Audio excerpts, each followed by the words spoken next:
Finally কয়েকদিন আগে যে আমরা একটা ভেন্ডি খেতে এক্সপ্লোর করছিলাম, ডিটেলস এভরিথিং ভেন্ডি খেতে কী করা লাগে, কী সিস্টেমে কী যত্ন নেওয়া লাগে, ফাইনালি সেই গাছটা এখন সেই ক্ষেত্রে অল্প কয়েকদিন আগে ছোটো ছোটো ছিল, সেই গাছটা কিন্তু এখন বড় হয়েছে আর ফুল অলরেডি সব গাছে ফুল আইছে।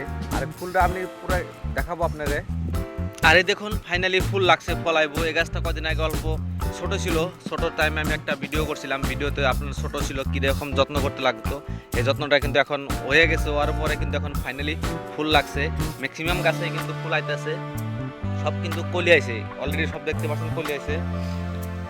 আর এই দেখেন ছোট গাছ, এটাও কিন্তু কলি আইছে, ফুল আইছে, মোটামুটি অলরেডি সব গাছে এখন এই সপ্তাহে লাগবো আর কি যত্ন করার। সেখানে অলরেডি হয়ে গেছে, আর অল্প একটু যত্ন করতে লাগবে, মানে কি ক্ষেতটাতে অল্প ভিটামিন মানে সার পানি যাই হোক অল্প পানি দিতে লাগবো। পানি দিতে গেলে মাটিটা অল্প রস হবো, আর ওখানে ওইটা আমি পানি দেওয়ার পরে অল্প ভিটামিন বা রাসায়নিক হয়তো ভিটামিন স্প্রে করে দিতে লাগবো। স্প্রে করে দিলে কিন্তু এখন এরকম হয়েছে।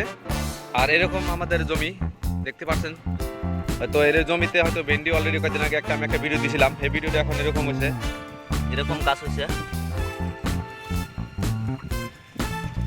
এরকম গাছ হয়েছে। কিন্তু আমরা মধ্যে শুধু অল্প ফাঁকা রাখছি, মানে মাটিটা হয়তো রোদ্রে শুকাবার নিগা। আর এই ক্ষেতের চারিপাশে কিন্তু এরকম মাকই ক্ষেত, খালি মাকই। এর আগেও মাকইয়ের একটা স্পেশালি ভিডিও দিয়েছিলাম, যা দেখতে পারবেন।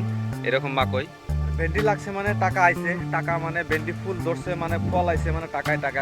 এখন জানেনি ভেন্ডির কীরকম বাজারে প্রচুর চাহিদা, মানে ভেন্ডি মানে আগুন বরাবর দাম বর্তমান সিজনে দাম। এই সিজনে হয়তো হলো আগুর অ্যাডভান্স আইলো, মানে অ্যাডভান্সে মানে অলপ দামটা বেশি থাকে, তার জন্য এখন টাকায় মানে টাকা যদি ভেন্ডি লাগে ঠিক মতো। এখন দেখতেছি গাছে তো ফুল আইসে বলে অনেকেই আইসে, কিন্তু যদি আহার পরে যদি আমি বাজারে অল্প চাহিদা থাকি কিন্তু অনেকেই তার মানে মার্কেটে অল্প চাহিদাটা অল্প বেশি আছে, যার জন্য টাকাটা অল্প বেশি আইসে। আমি এসেছি আমাদের ধান খেতে অবস্থায় কীরকম, অনেকদিন পরে আওয়া হয়েছে, হয়তো গ্রামের অন্য গ্রামের ভিজিট কারণ আওয়া হয়েছে না। আর আজকে আসছি এরকম আমাদের ধান খেত কীরকম, আমার ব্যাকগ্রাউন্ডে দেখছেন সব কিন্তু আমাদের জমি আর আমাদের ধান খেত। সামনে দেখবেন এভাবে খালি ধান খেত আর ধান খেত, মানে বর্তমান সিজনটাই ধানের। আর এরকম হওয়ায় আমরা পানি দিলাম এই মেশিনটা দিয়ে, এরকম আর পানি। আর দেখি আগে কীরকম হয়েছে, আরও সামনে যাই দেখবো। তো চলেন ভিডিওটা দেখতে থাকেন, ইন্টারেস্টিং হবো। আর এগ্রিকালচার ট্রিপ মানে টোটালি এক্সপ্লোর হবো এগ্রিকালচার।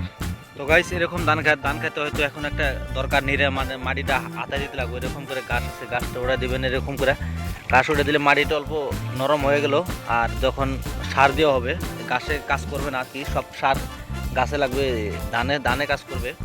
এরকম মাটিটা হয়তো গাছটা এরকম তুলে দিলে একটা সাফা হইলো, পরিষ্কার হইলো।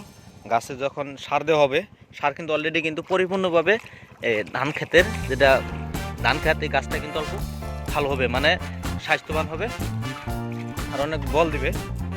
আর এরকম করে গাছ দেখছেন, গাছ কিনে সব উড়াই দিবেন, মানে এই গাছটা যা আছে, গাছটা কিন্তু আমি হয়তো সার মেডিসিন যাই দিই কিন্তু কাজ করবো না, সারে খাই দিব।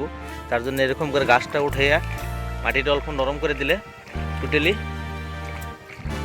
টোটালি কিন্তু কাজ দিবে, সব গাছটা কিন্তু ভালো চেহারা দিবে। নিরানের পরে সাফ হওয়ার পরে কিন্তু ক্ষেত্রে হয়ে গেল, কিন্তু রেগুলার হয়তো পানিটা দিলে কিন্তু অলরেডি ধানটা হয়ে যাবে।